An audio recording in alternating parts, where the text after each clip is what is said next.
In ancient Cyprus around 300 BC, a wealthy trader named Zeno embarked on what would become a life-changing journey. Zeno was prosperous, traveling the seas with a ship full of goods, confident and secure in his fortune. But fate had other plans. As he sailed from Phoenicia to Piraeus, his ship encountered a fierce storm, and in an instant, all of his wealth disappeared beneath the waves. Imagine his shock, his disbelief, a lifetime's work, wiped away by forces entirely outside his control.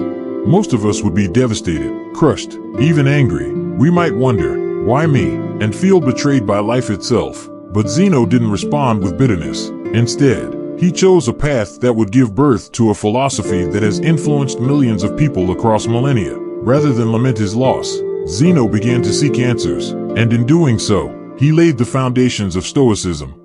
Stoicism teaches us that it's not the events in our lives that define us, but how we respond to them. Zeno could not have known that losing everything would lead him to create a school of thought that would transform the lives of emperors, slaves, and everyday people alike. But it did, because Zeno believed in one simple, powerful idea: while we can't control everything that happens to us, we can control how we respond. This small yet profound shift in perspective is the foundation of Stoicism. When people hear the word Stoic today, they might think of someone who's unemotional or unbreakable, but this is a narrow view. The real essence of Stoicism is about learning to understand the world and your place within it, finding peace in the face of hardship, and creating a balanced, resilient mind. Stoicism isn't about suppressing emotions, but embracing them with wisdom. It's about living in alignment with reality, no matter how unpredictable it may be.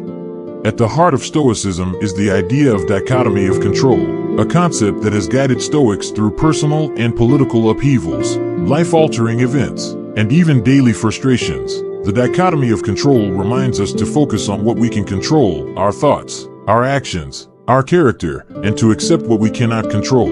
As Epictetus, one of Stoicism's greatest teachers, said, "The chief task in life is simply this, to separate matters so that I can say clearly to myself which are externals not under my control and which have to do with the choices I actually control." This distinction is fundamental. By focusing on what is within our power, we find a new sense of freedom and strength.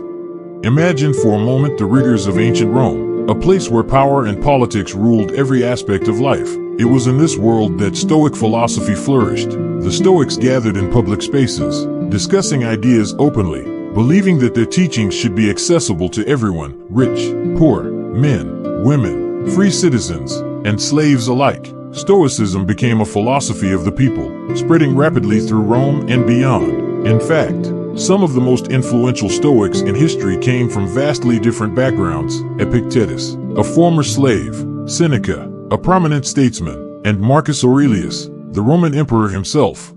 These Stoic thinkers practiced what they preached. They believed that virtue, not wealth or status, was the true measure of a person's worth. They lived by four cardinal virtues: wisdom, courage, temperance, and justice. Wisdom allows us to see clearly what is within our control and what is not. Courage teaches us to face life's challenges head-on. Temperance reminds us to practice moderation, to live simply and avoid excess. And justice, perhaps the most important virtue, urges us to treat others with fairness and compassion.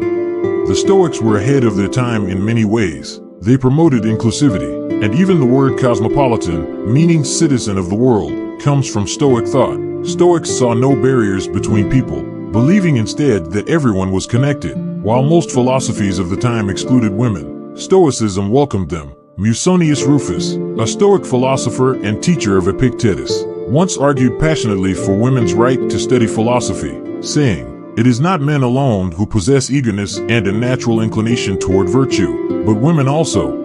Why does Stoicism continue to resonate so powerfully today? Because in a world full of uncertainty, unexpected challenges, and constant distractions, Stoicism offers a compass, a way to navigate life with resilience and inner peace. Imagine the daily stresses we face, from career disappointments to personal setbacks. Stoicism teaches that while we can't always control what happens, we can control how we frame and respond to it. By viewing challenges as opportunities for growth, we transform setbacks into fuel for a stronger mind. One Stoic exercise that's particularly valuable in today's world is called voluntary discomfort. It encourages us to step outside our comfort zones and embrace hardship, even if it's self-imposed.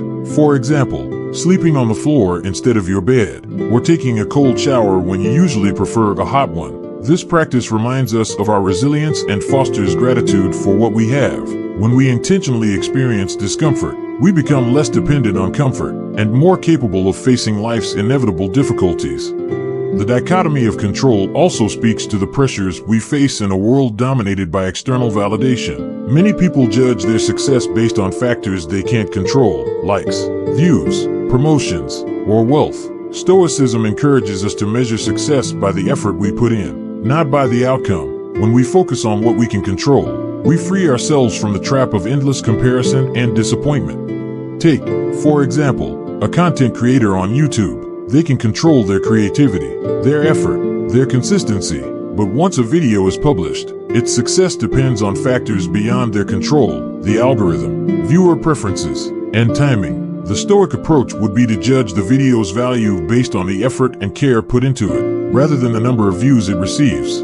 This focus on internal satisfaction rather than external validation can bring a profound sense of peace. Imagine someone working hard for a promotion, pouring everything into their job, only to be passed over. It's easy to feel defeated, to assume we're not good enough, but a Stoic would advise seeing this setback as temporary and to stay committed to personal excellence. Instead of seeing the denied promotion as a failure, the Stoic mindset reframes it as a lesson in patience and persistence.